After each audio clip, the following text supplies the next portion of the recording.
What's going on, world? Steve Dap 317 right back at you with another episode, another reaction video. And I just recently done a review of the Tom MacDonald trailer for this. And here we are, Act 1, Rolling Stone. I know I had a couple of questions. I'm curious to see how close I was when I was sharing my commentary on the trailer, see if I was pretty close or kind of close or way off. I don't know, but without any further ado, let's go ahead and roll Act 1.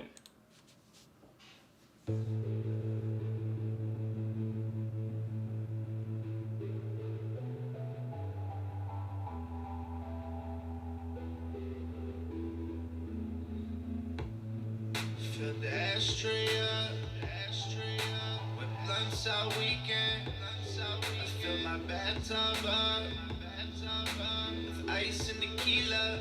Fill the whole crib up, with cigarettes and bitches. Had a threesome with some strippers. Woke up with some stitches. I know. Boys on this rock star shit. I know.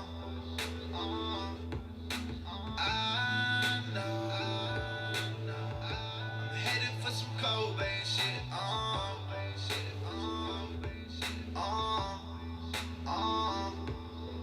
Rolling. All right, so it seems like thus far I've been pretty spot on. I'm assuming he was on tour or something. Had a trip, had a just the rock star lifestyle, lived it up. Tons of chiefing, drinking, the whole nine, threesomes. So yeah, it's like he was just wasted. I'm headed for some Cobain shit. Cobain, yeah. Rolling Stone. Grades like that, man, he could have been an astronaut. And been just as high. Rolling Stone. With a home like that, man, he could have been anything. Yeah. But you chose this life. Couple weeks out on the road and you begin to feel different. You're in Paris, then in London, then in Berlin with some bitches. Then you make it back to LA and you do not know the difference. And you fly back into Canada and drink because depression got you fucked up in the head. Lying in your bed, sleeping while some pretty girl is trying to give you head. I know the boys on this rock star shit. All right, I'm actually going to go probably about the last 8. I'm going to rewind and listen to that again because it seems like he was just kind of opening up. And also, I get why it's called Rolling Stone now, but I want to go back a little bit because it seemed like he's starting to open it up about depression and just going through a lot and living the life, if I may, that lifestyle that's often associated with being involved with music. Not always, just often. I know. I'm headed for some Cobain shit.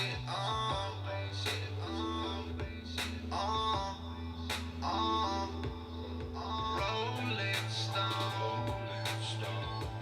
Grades like that, man, he could have been an astronaut. And been just as high. Rolling Stone. Could have been an astronaut, just this high. Like that, man, he could have been anything. Yeah. But you chose this life. Couple weeks out on the road and you begin to feel different. You're in Paris, then in London, then in Berlin with some bitches. Then you make it back to LA and you do not know the difference. And you fly back into Canada and drink because depression got you fucked up in the head. Lying in your bed, sleeping while some pretty girl is trying to give you head.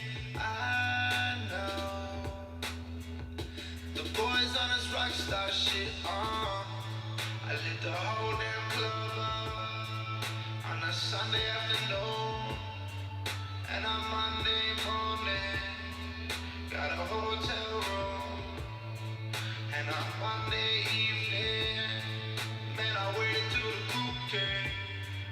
Then the very next night, had the club going up on a Tuesday. Rolling Stone. So real real quick, I do want to point out one other thing. Notice that, when he was talking about, with grades like this, could have been an astronaut even and got just as high with a home. Like in that segment, one of the things that I did notice is accountability. So, he talked about how this is a choice that was made.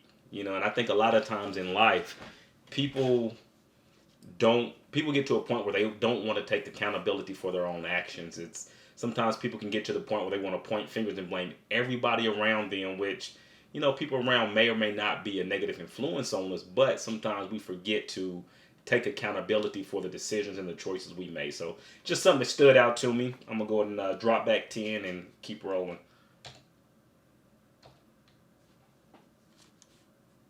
Okay.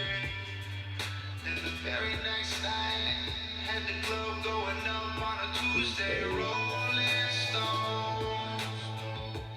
Braids like that, man, he could have been an astronaut. And been just as high. Rolling Stones. With a home like that, man, you could have been anything. Yeah. But you chose this life. Rolling Stones. With a face like that, boy, you could have been president. Yeah. But you're just as bad. Rolling Stones. Ooh. You could have been a president, but you're just as bad. Let that sink in. I'm gonna go back and play that again. Just let that sink in, though. Yeah. But you're just as bad. Rolling Stone. With a heart like that, man, you could have been anything. Yeah. And been just as sad. Rolling Stone.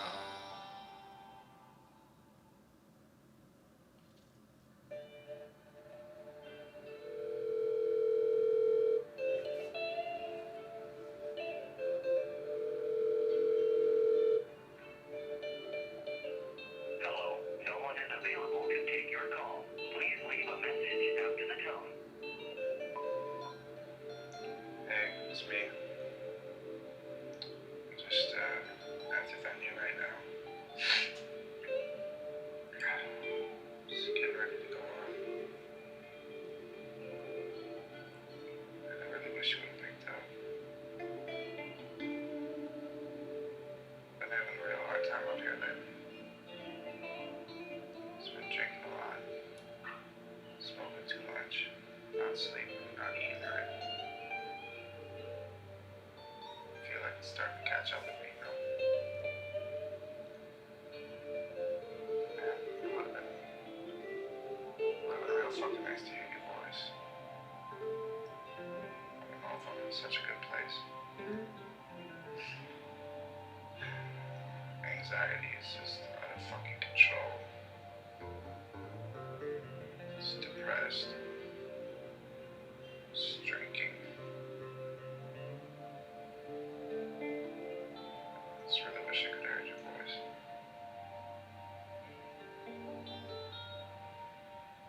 I still wearing that necklace you made me. I just keep looking at it every time shit gets too heavy.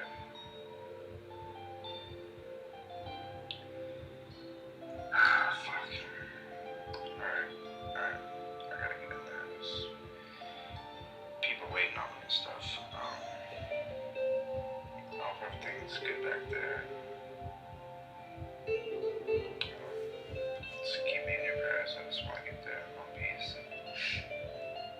I love you lots. I can't wait to see you. Alright, bye. All right.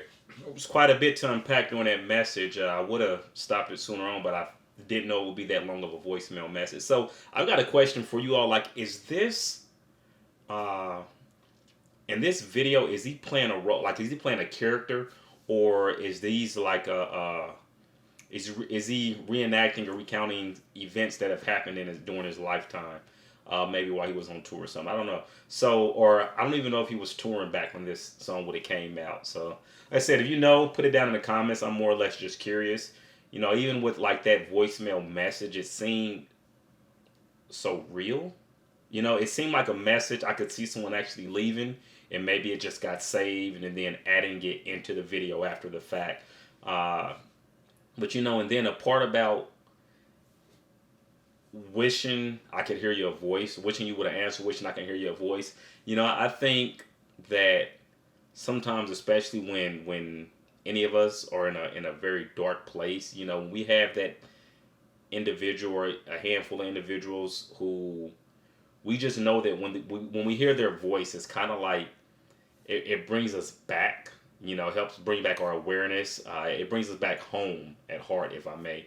And I think that's kind of what he was alluding to there. It's like I have a older sister who, like, when I'm having my roughest days, sometimes I'll call her and I don't even have to tell her something is wrong, but just the fact that she'll pick up the phone and we'll have a conversation about wherever the conversation goes. But it's like those moments are just they're priceless because they really help me to refocus. And oftentimes during those calls she'll give me affirmations and words of encouragement. And and sometimes it's the small things we can say or do. So, like, I think it's something that at one time or another we all need in our life.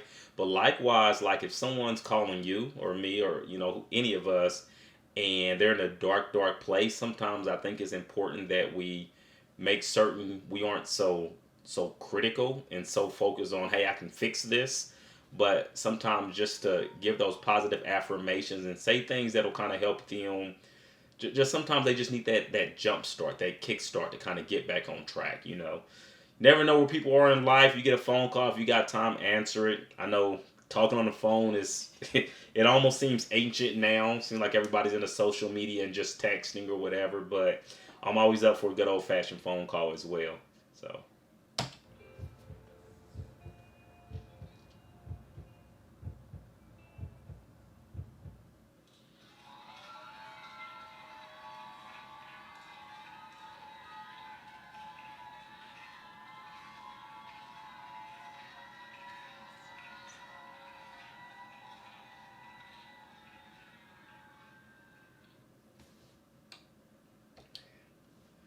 And the first thing I noticed in closing out this video segment, the very moment he got on stage, with smiles, the fans are yelling and screaming, and I think it's good for showing, like, a lot of times we as fans, supporters or whatever, we don't always know what's going on, backstage, what's going on behind the scenes.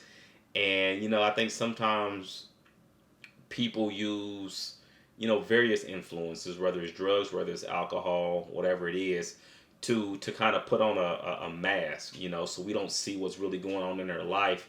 It's kind of why, like, when you I won't say every once in a while, from time to time you will hear about, like, an artist who seems like they were doing amazing, and then you hear about them, like, overdosing or committing suicide or you know drinking and driving and got in a horrible accident. But it's like, from the outside looking in, based on what we see on camera, it can seem like, man, their life is absolutely perfect. It's amazing. Well, maybe not perfect, but it's amazing. It's great. They've got this and that. But, like, one thing that I've learned with age is that, and I'm a firm believer that all people are created equal. I think that the choices we make throughout life may start to create some degrees of separation. But you get somebody who I know people personally who have finances.